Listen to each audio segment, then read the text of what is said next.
Il est tout juste 13h sur Aloula et c'est le journal. À la une de l'actualité ce soir.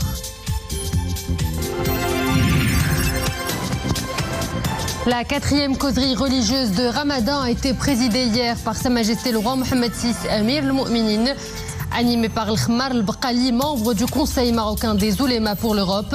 Elle aborde le thème les fondements légaux pour la construction des modes de coexistence humaine.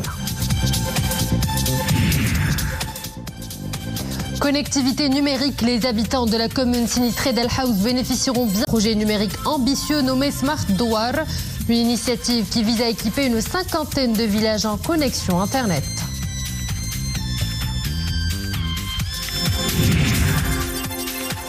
En fin de journal, nous irons en Fès pour admirer un art architectural millénaire, la sculpture sur plâtre qui sert d'ornement dans les maisons marocaines. Un savoir-faire ancestral jalousement préservé et perpétué par des mains habiles, celles des maîtres artisans marocains. Bonjour à tous. Hier, Sa Majesté le roi Mohammed VI Amir al-Mu'minin, accompagné de son Altesse royale le prince héritier Moulay Hassan, de son Altesse royale le prince Moulay Rachid et de son Altesse le prince Moulay Ismail. Le souverain a présidé au Palais Royal à Casablanca la 4e causerie religieuse du mois sacré de Ramadan 1445 de l'Hégire. Les fondements légaux pour la construction des modes de coexistence humaine étaient le thème de cette causerie. Nissal El-Hamdaoui. La 4e causerie religieuse présidée par Sa Majesté le roi Amir al-Mu'minin a été animée par M. Al-Khammar al-Baqali, membre du Conseil marocain des oulémas pour l'Europe. Le conférencier a abordé les fondements légaux pour la construction de modes de coexistence humaine, expliquant que la coexistence renvoie aux liens tissés entre l'ensemble des composantes de la société sur la base de la bienveillance et du respect, en tenant compte des intérêts des individus et des collectivités. Cette notion, affirme M. al-Baqali, est désignée aujourd'hui par le concept de la citoyenneté partagée, qui requiert le respect des spécificités culturelles, religieuses et ethniques en tant que prérequis indispensable pour la paix et la coopération. La cohabitation que prônent les sages est celle qui émane de la volonté partagée de faire valoir les valeurs islamiques communes qui servent l'humanité tout entière, souligne le conférencier. Estimant que la coexistence se cristallise autour de l'intérêt général que les calculs personnels étriqués tendent à occulter, soit par ignorance, soit par tyrannie.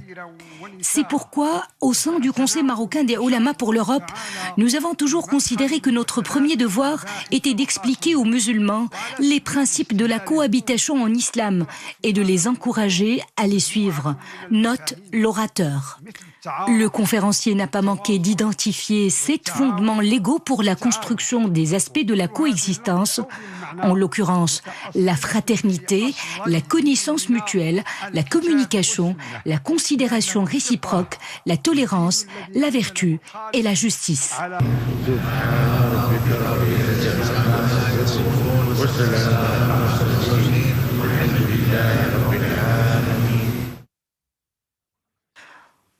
Au terme de cette causerie, Sa Majesté le roi Amir al-Mu'minin a été salué par le professeur Koutoub Sano, secrétaire général de l'Académie internationale du fiqh islamique, Mohamed Kouraichi Nias, président de la section de la Fondation Mohammed VI des oulémas africains au Sénégal, Cheikh Aziz Hasanovic, grand mufti de Zagreb et président de la communauté islamique en Croatie, Cheikh Boubacar Toukouré, président honoraire de la section de la Fondation Mohammed VI des oulémas africains au Burkina Faso et conseiller du président de la République pour les affaires culturelles et islamiques.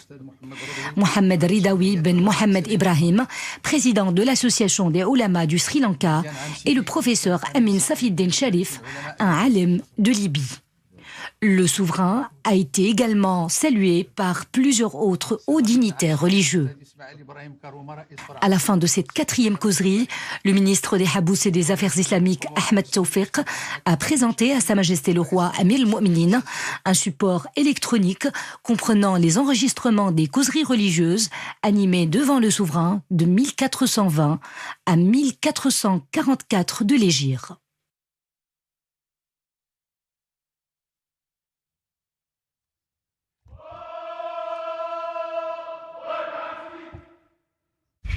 Vous l'aurez sans doute constaté par vous-même, la pluie a arrosé les 4 coins du pays.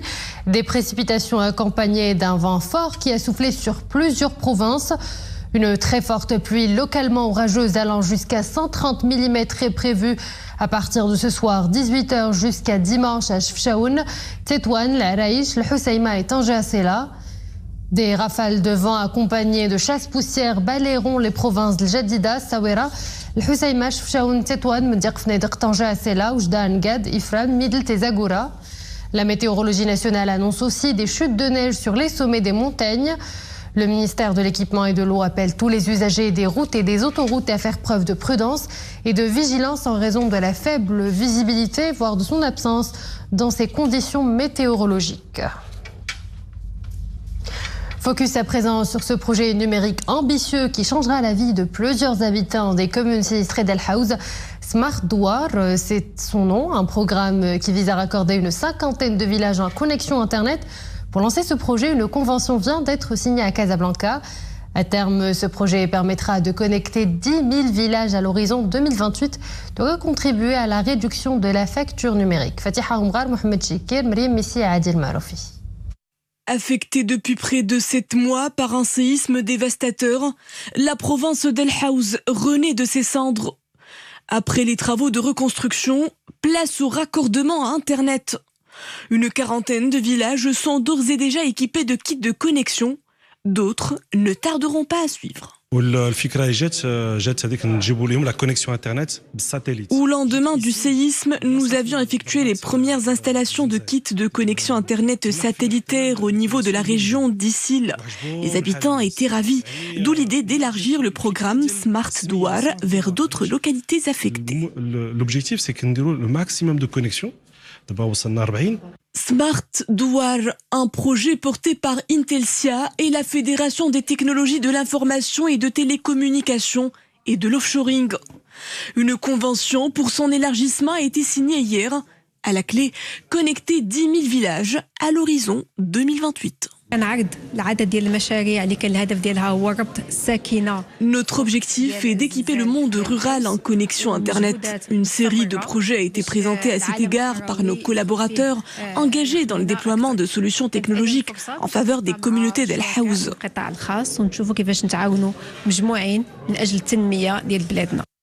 En vertu de cet accord, 50 douars se verront dans un premier temps installer des kits de connexion Internet, un réseau Wi-Fi indoor et outdoor d'une portée de 200 mètres. Le projet comprend également un abonnement d'une année avec un débit de 40 mégas.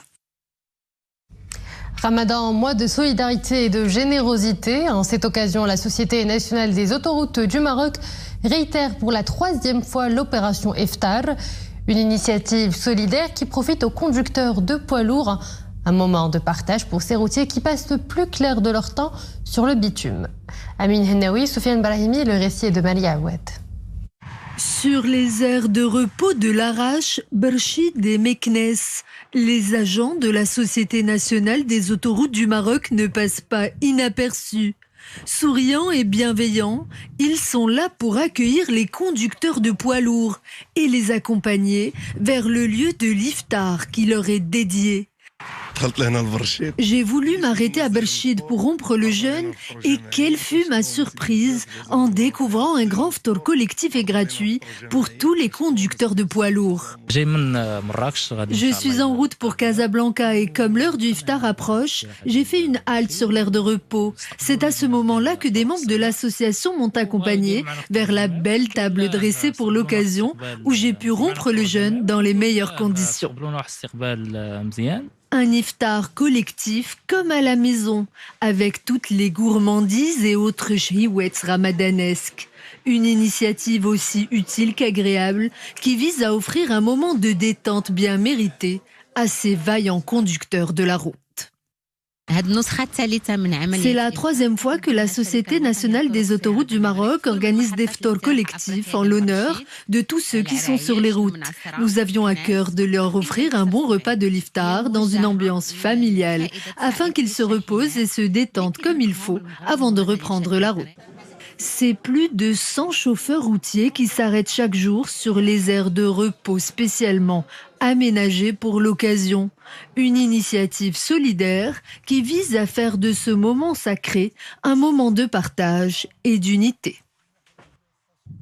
À l'international, Gaza toujours sous le feu des bombes. L'offensive militaire israélienne se poursuit. En 24 heures, 61 morts supplémentaires ont été recensés. La Cour internationale de justice a ordonné à Israël d'assurer une aide humanitaire de toute urgence à la population civile sur place, menacée de famine. Un nouveau bilan annoncé par le Hamas fait état de plus de 32 000 personnes tuées dans la bande de Gaza.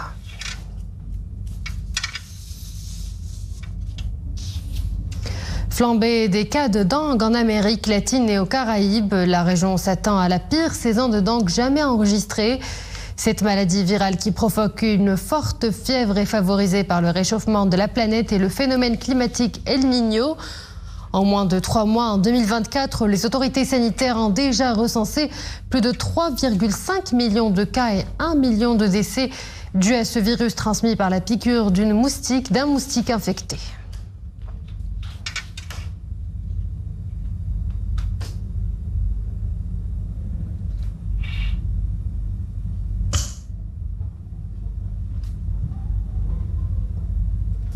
Si vous avez un chien, vous vous en doutiez sans doute, mais la confirmation devrait vous enchanter. Les chiens comprennent quand on leur parle, tout comme un être humain. Ils sont capables d'associer un mot à un objet. C'est ce que révèle une récente étude réalisée en Hongrie. Pour le savoir, des chercheurs hongrois ont analysé ce qui se passait dans le cerveau de l'animal à l'aide d'électrodes. Les résultats de cette étude montrent que chez les chiens, cette capacité semble être innée et ne nécessite aucun talent en particulier.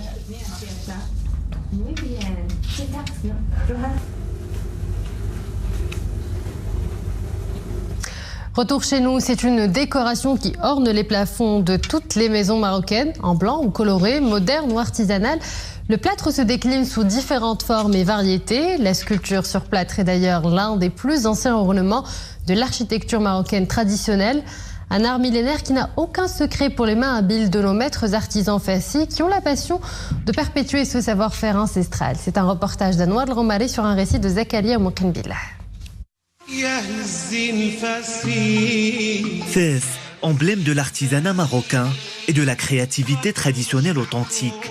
Ces maisons, mosquées et médersas résument des siècles de savoir-faire et de création en architecture et décoration d'intérieur. L'une des spécialités de décoration les plus subtiles est le travail du plâtre, un métier transmis de génération en génération. Il est porté aujourd'hui par des maîtres artisans talentueux. C'est mon père qui m'a initié à cet art. J'ai commencé dès l'âge de 14 ans. La sculpture du plâtre est l'un des savoir-faire les plus anciens. Preuve de son importance, j'ai donné des conférences sur sa pratique en Espagne et dans les plus grands instituts dans le monde, tels que celui du Prince Charles en Angleterre ou les maisons des Compagnons du Devoir en France.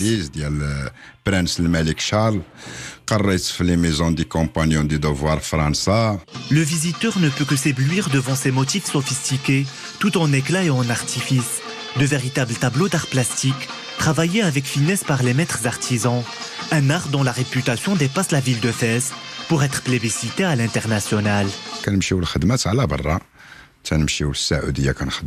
Notre métier est très sollicité à l'étranger, par exemple en Arabie Saoudite, aux États-Unis, en Espagne, en France où je viens de travailler dans une nouvelle mosquée. Actuellement, je dirais qu'il y a un grand engouement pour ce métier à l'étranger, plus qu'au niveau national. Nos artisans marocains partent à l'étranger pour orner les demeures, une aubaine pour eux et pour leur activité. Symbole de l'art de vivre marocain, le plâtre sculpté faisait partie de la décoration des maisons, synonyme de raffinement.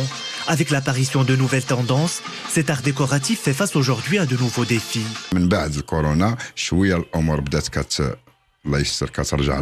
Après la pandémie du Covid-19, notre métier a commencé à régresser. Nous en sommes les derniers porte-flambeaux. Nous représentons la dernière génération en activité. Malheureusement, je ne vois pas beaucoup de jeunes se passionner pour cette activité. J'espère que les acteurs compétents prendront ce problème au sérieux afin de préserver ce savoir-faire.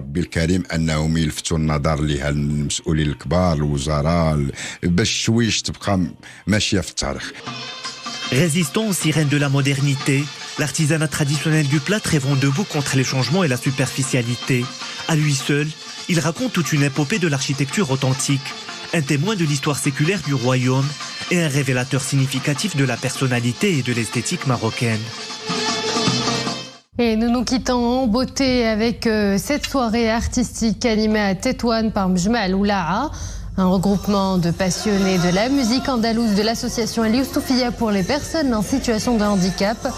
Des rythmes envoûtants qui ont résonné comme une ode à la tolérance et au dialogue des cultures au cœur de la vieille Médina de Tétouan.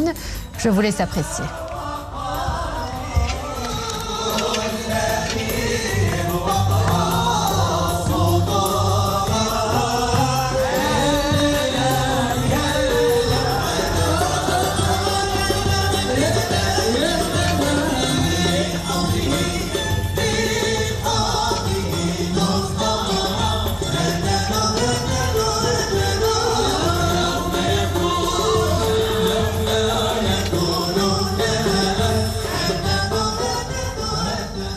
Et voilà, nous arrivons à la fin de cette édition. Merci à vous de l'avoir suivi. Excellent, c'est des programmes sur Al-Oula.